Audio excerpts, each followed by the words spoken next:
देखिए जी, सबसे पहले तो मैं ये कहना चाहूँगा कि हमारी जो इस टाइम की जो करंट फाइनेंस मिनिस्ट्री की टीम है वो बहुत ही नाअहल है।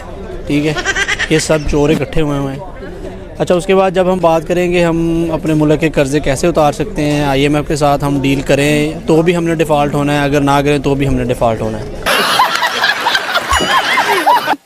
इंडिया की तारीफ करते हुए कहा है कि इंडिया उभरती हुई ताकत के तौर पर इस वक्त पूरी दुनिया में जाना जा रहा है और इंडिया इतना मजबूत हो चुका है कि वो मगरबी ताकतों के सामने खड़ा हो सकता है, और ऐसा कहना है ईरानी सफ़ीर इराज इलाही का। क्या कहेंगे आप उनकी स्टेटमेंट पर?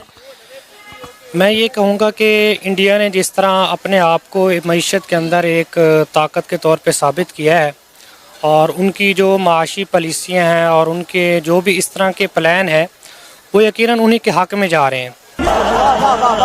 जब वो अपने आप को मईशत के तौर पे या माशी तौर पे एक मजबूत रियासत ज़ाहिर करेंगे, दुनिया के सामने दिखाएंगे, तो यकीनन मुल्क जो है उनको ऑफ़र भी करेंगे और उनको ऐसी ताकत बनाने में उनकी मदद भी करेंगे।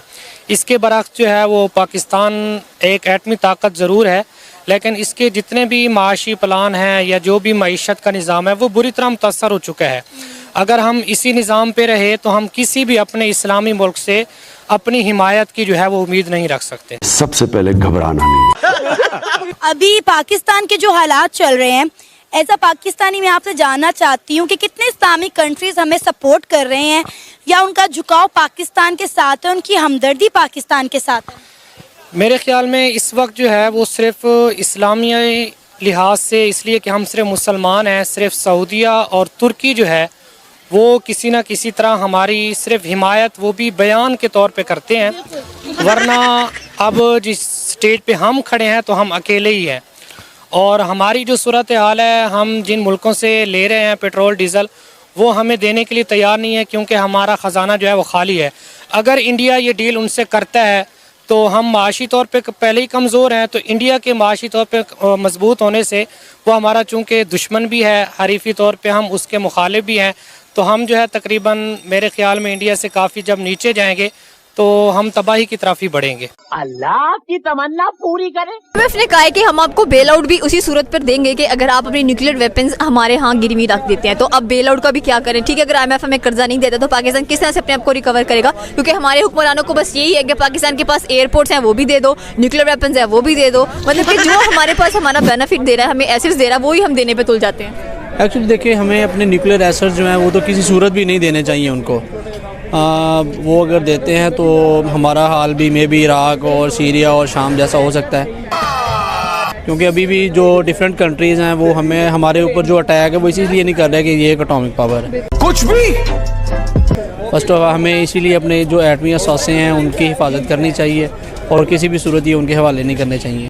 अच्छा, ईरान के सफ़ीर ने इंडिया की तारीफ करते हुए कहा है कि इंडिया यूक्रेन और रशिया की वॉर के बाद इतना मजबूत हो चुका है कि मगरबी ताकतों का उस पर कोई भी कंट्रोल नहीं है, मगरबी ताकतें उसको झुका नहीं सकती। क्या कहेंगे आप? एक ईरान के सफ़ीर ने ये स्टेटमेंट दी है।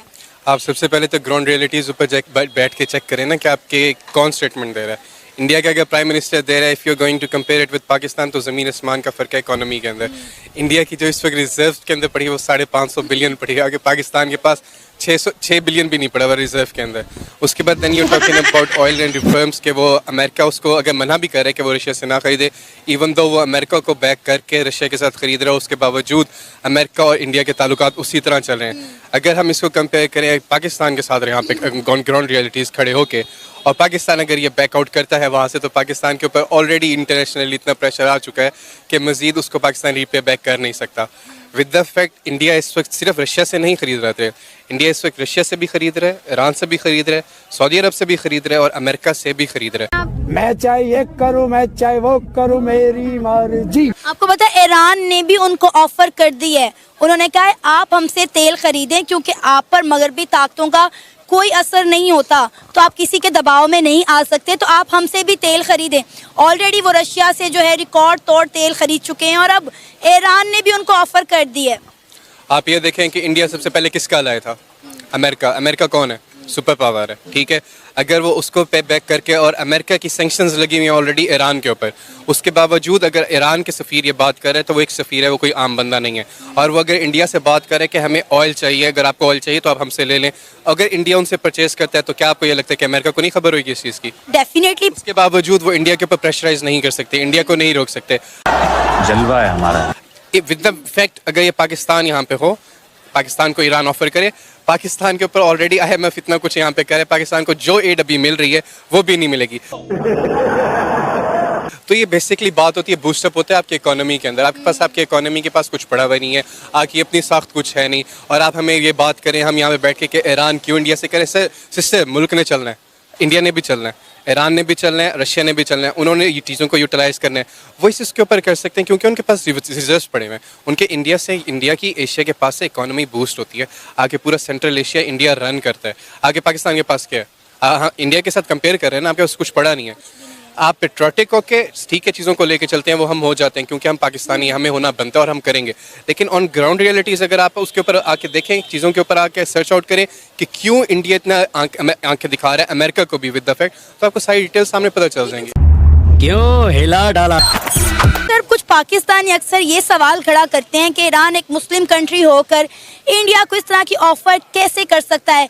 ईरान को, इराक को, पाकिस्तान को सपोर्ट करना चाहिए, ना कि इंडिया की तरफ उनका झुकाव होना चाहिए। You cannot compare Pakistan with India on the ground realities. Either it's going to be on the economics, either it's going to be on the trades, either it's going to be on the grounds of the state. जो भी आपके यहाँ पे हालात चल रहे हैं, आप इंडिया के साथ लॉन्ग रन के अंदर भी, मैं छोटी एक बात करता हूँ, अगले 15 साल के अंदर भी आप इंडिया के साथ मुकाबला नहीं कर सकते।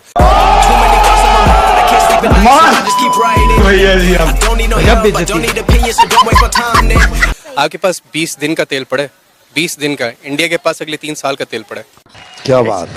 मतलब कि देखिए हमारे जो पॉलिटिशियंस हैं उनके पास अपनी कितनी कितनी प्रॉपर्टीज हैं। किसी ने यूके में बनाई हुई है, किसी ने अमेरिका में बनाई हुई है, बेतहाशा पैसा इनके पास है।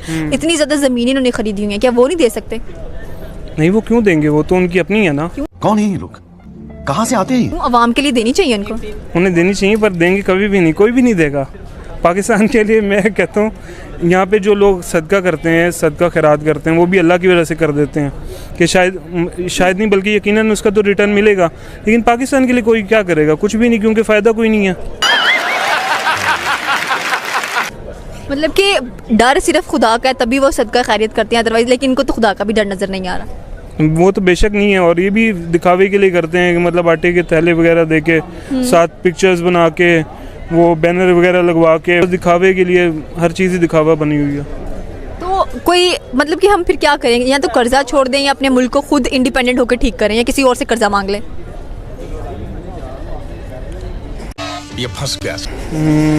इसका सवाल मेरे को समझ नहीं। इतना मुश्किल सवाल है कि हम ये भी नहीं सोच पा रहे कि हम क्या करें आगे।